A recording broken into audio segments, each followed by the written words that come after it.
Hello， 各位好，我是 Revision Lab 修成所的阿修，歡迎來到我的頻道。今天我們要來聊一個非常不可思議的真實故事。這個故事將會徹底顛覆你對錢、投資還有財富累積的所有既定認知。我們常常認為，要成為一個有錢人，你必須擁有極高的智商、頂尖的學歷，或者掌握某種深奧的金融數學模型，對吧？但歷史的真相往往比電影還有戲劇化。我們在商學院學到的無數課本理論，在真實世界的殘酷試煉中，往往會徹底失效。今天我們不談那些艱澀的總體經濟學理論，也不看複雜的數學公式，我們要潛入人類心理的最底層，去解開一個最大的財富謎團，看看為什麼在財富的戰場上，人類的行為模式往往能夠戰勝最精密的數學運算。故事的主角是一位名叫羅納德·里德的老先生，他在2014年去世，享年92歲。在羅納德生前，除了他的家人和鄰居，全世界根本沒有人聽過他的名字。他的人生可以說是極度的平凡，甚至可以說，在社會階層的雷達上，他是完全隱形的。羅納德在美國的一家百貨公司擔任清潔工，拿着最低的時薪，一掃就是17年。他也在加油站擔任修理工，滿身油污地修了25年的汽車。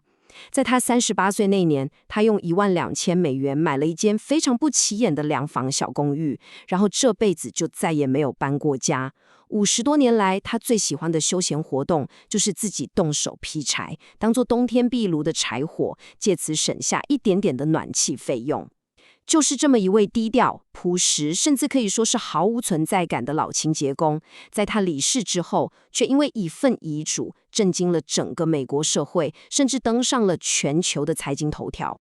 在揭曉羅納德老先生那令人震驚的秘密之前，我們必須將目光轉向另一個極端，來認識另一位名叫理查德·福斯康的超級精英。如果說羅納德是社會底層的代表，那麼福斯康就是社會金字塔最頂端的勝利者。他完全是羅納德的反義詞。福斯康是哈佛大學的畢業生，擁有頂尖的工商管理碩士學位，更是華爾街大名鼎鼎的美林證券的高階主管。他是一位公認的金融天才，在商界呼風喚雨，40多歲就已經實現財富自由，並高調宣布退休。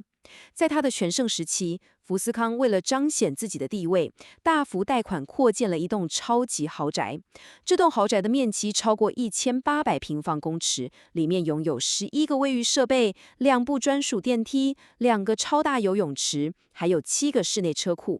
這是一種極度擴張、充滿槓桿的奢華生活方式，完全建立在他對自己金融預測能力極度自信的基礎之上。然而，命運的轉折總是令人猝不及防，真實世界的劇本永遠比小說更瘋狂。2008年，金融海嘯席捲全球，福斯康因為過度自信，背負了高額的債務與缺乏流動性的資產，最終宣告破產。他那棟極度奢華的豪宅也遭到法院以極低的折扣無情拍賣。而幾乎在同一個時間點的幾年後，也就是2014年，當我們那位熱愛劈柴的老清潔工羅納德去世時，人們在清點他的遺物時，竟然發現他名下擁有高達$800萬的現金與藍籌股股票資產。$800萬啊！這筆錢換算成今天的台幣，大約是2億多。羅納德將其中$200萬留給家人，剩下的$600萬全數捐給了當地的圖書館與醫院。這個驚人的數字揭示了一個極度瘋狂的事實：金融投資是這個世界上唯一一個，即使你毫無背景、毫無學歷，只要用對方法，一個外行人依然能夠徹底擊敗頂尖專家的殘酷領域。你在醫學界或航空業覺得看不到這種事，但這在金融界卻真實發生了。這就進入我們今天的第一個核心章節：行為勝過金融知識。重點來了，為什麼在金融的世界裡，一個哈佛畢業的華爾街精英會慘敗給一個加油站的基層員工？這其實揭示了一個我們多數人都完全誤解的核心真相。正如這句名言所說的，財務上的成功從來都不是一門硬科學，它其實是一種軟實力。我們這個社會長期以來都將理財與投資視為像是物理學或高等數學一樣的學問。我們總是天真的以為，只要你把龐大的數據帶入完美的公式，背熟所有的總體經濟指標，市場就會乖乖給你相對應的報酬。但是，我們完全忽略了一個最重要的變數，那就是人類的行為。1998年，有一家名叫長期資本管理公司的對沖基金宣告破產。這家公司的董事會成員包含了2位諾貝爾經濟學獎得主，他們發明了華爾街最精密的定價模型，他們擁有全世界最聰明的腦袋，但他們最終還是破產了。為什麼？因為完美的數學公式無法預測人類投資者在恐慌蔓延時會完全失去理智，不計代價地拋售資產。再完美的數學也無法計算人類的恐懼與貪婪。這就是所謂的金錢心理學，這是一門專門研究人類的行為、深層的情緒，以及那些我們毫無察覺的心理偏見，是如何一步一步決定我們財務命運的學問。當我們回顧歷史上每一次的金融危機，從1929年的大蕭條到2008年的次貸危機，驅動市場崩盤的根本原因，從來就不是單純的財報數據不佳，而是人性深處的貪婪、強烈的不安全感，以及對未來毫無根據的過度樂觀。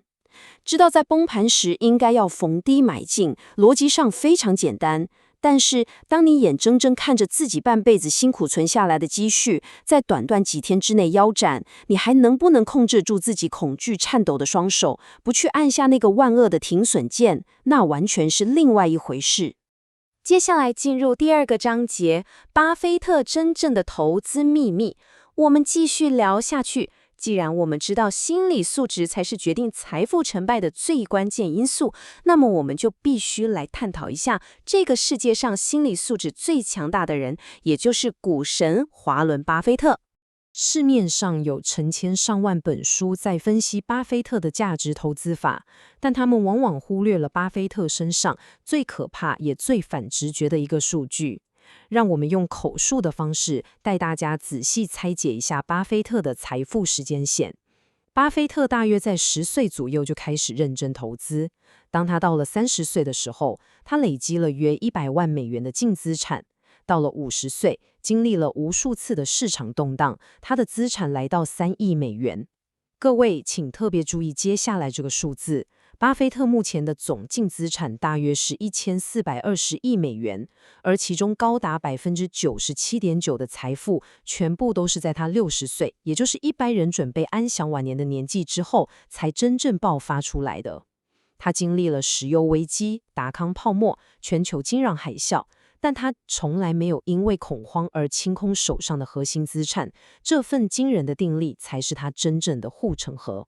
為了讓大家更具體地感受到這個差異到底有多巨大，我們來做一個瘋狂的邏輯推演哦。假設有一個平行宇宙的巴菲特，他擁有跟我們這個宇宙的巴菲特一模一樣的神級投資眼光，同樣每年創造高達22%的年化報酬率。但是，這個平行宇宙的巴菲特決定在60歲的時候就徹底退休，把錢全部放在銀行裡，每天只去打高爾夫球。大家猜猜看，這位只投資了30年的巴菲特，他現在的淨資產會是多少？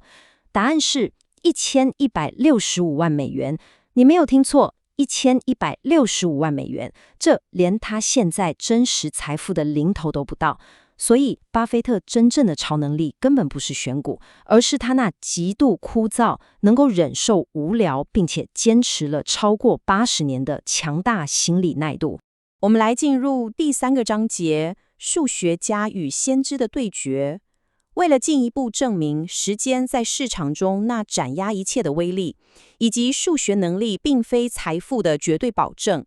我們必須引入另一位傳奇人物來做對比。他就是投資史上最偉大的數學家詹姆斯·西蒙斯。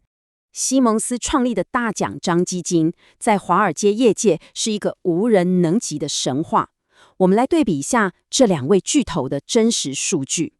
巴菲特的平均年化報酬率大約是22%，他總共投資的超過80年，累積了1420億美元的財富。而西蒙斯呢，他利用強大的演算法創造出的平均年化報酬率高達66%，足足是巴菲特的3倍之多。但是當西蒙斯過世時，他的身價大約是300億美元，只有巴菲特的1/5左右。為什麼一位報酬率高達3倍的頂尖數學天才，最終的財富卻遠遠不及巴菲特呢？原因非常簡單，而且殘酷。因為西蒙斯直到50歲才開始建立他的量化投資帝國，他只投資了30幾年。也就是說，就算你的數學再好，演算法再強大，在時間的長度面前，依然微不足道。我們再來做一個更誇張的數學推演。如果西蒙斯能夠像巴菲特一樣連續投資80年，並且維持他那66%的年化報酬率，他的財富會膨脹到什麼地步？這是一個連超級電腦都會覺得不可思議的天文數字。為了讓大家有一個具體的概念，如果你把地球上所有的沙子全部加總起來，西蒙斯累積80年的財富，可以讓他用1美元買下1粒沙子的驚人高價，足足買下1600個地球上所有的沙子。這就是複利徹底失控後的恐怖威力，也是時間法則戰勝一切的最佳證明。現在進入第4個章節，複利的心理學陷阱。接下來這點超級重要。既然我們都知道複利的威力這麼巨大，那為什麼在這個世界上，真正能夠長期抱住資產，享受到複利果實的人卻少之又少呢？這其實源自於一個非常深層的演化心理學陷阱。我們人類的大腦從幾萬年前的狩獵採集時代開始，就是為了處理線性思維而設計的。在原始叢林裡，我們需要的是及時的反饋。我今天丟出一隻長毛，就能立刻獵到一隻野鹿。如果我們把食物存起來不吃，我們早就餓死在冬天了。這種追求及時回報的線性發展，確保了我們的生存。然而，金融市場的複利法則卻是標準的指數型思維。指數型的增長在初期會非常緩慢、無聊，甚至讓人感覺毫無進展，直到跨過某個臨界點後才會瞬間爆發。這種需要極度延遲滿足的指數型思維，對我們仰賴直覺的大腦來說是極度反人性的。為了說明人類大腦有多麼不擅長理解指數型增長，我們可以回顧一個發生在科技界的經典故事。2004年，Google 推出了擁有1GB 超大容量的 Gmail 信箱。當時，微軟的創辦人比爾·蓋茨公開嘲笑這只是一個商業噱頭。他認為全人類永遠都用不到1GB 這麼龐大的儲存空間。大家想想，如果連比爾·蓋茨這種智商絕頂的超級天才都無法精準預測資料呈現指數型爆發的趨勢，那我們這些普通的投資人又怎麼能苛責自己無法直覺地堅守財富指數型複利的漫長過程呢？我們真正要做的是放下直覺，去相信系統的數學規律。來到我們最後一個章節，透過無聊的投資來獲勝。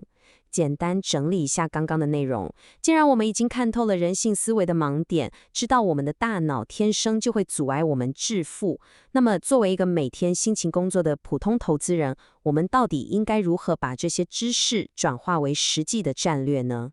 最後總結今天的3大重點戰略。要在充滿雜音的金融市場中獲勝，你不需要追求每年都翻倍的極致報酬。真正制勝的實務策略其實非常平淡無奇。首先，你必須堅定地執行定期定額投資，克服大腦對市場波動的恐懼。其次，你必須對抗大腦分泌多巴胺的誘惑，克制想要在市場中頻繁殺進殺出、進行短線當沖的強烈衝動。最重要的是，學會接受一個還尚不錯的長期平均報酬率。這種策略雖然無法讓你在朋友面前炫耀，但它卻是唯一能夠確保你不被市場淘汰，最終走向財務自由的穩健之道。很多散戶非常熱衷於短線交易，因為頻繁的買賣能夠給大腦帶來一種強烈的控制感與刺激感，這是一種很容易上癮的賭徒心理。相反地，買入一檔優質的廣泛市場指數型基金，然後放着30年什麼都不做，這種過程簡直是無聊透頂。你沒有腎上腺素飆升的快感，你甚至會懷疑自己是不是個傻瓜。所以阿修在這邊要誠懇地問大家一個非常核心的問題：回顧你過去10幾年的投資經驗，你到底是輸給了高深莫測的金融市場，還是你根本只是輸給了無法忍受枯燥的無聊感，以及那一雙總是忍不住想要按下滑鼠買賣鍵的陽手呢？總結一下今天的重點，財富累積不是靠艱澀的數學，而是克服人性的心理戰。我們發現，行為模式遠比金融知識更關鍵。時間是創造複利的核心，真正能守住財富的贏家，往往是那些願意擁抱無聊、堅持長期紀律的人。掌握情緒才是致富密碼。今天的內容就到這邊，如果你覺得這一集有幫助，記得馬上點讚、加訂閱、加開啟小鈴鐺。我們正在衝訂閱，需要你的支持。我是阿秋，我們下次見，拜拜。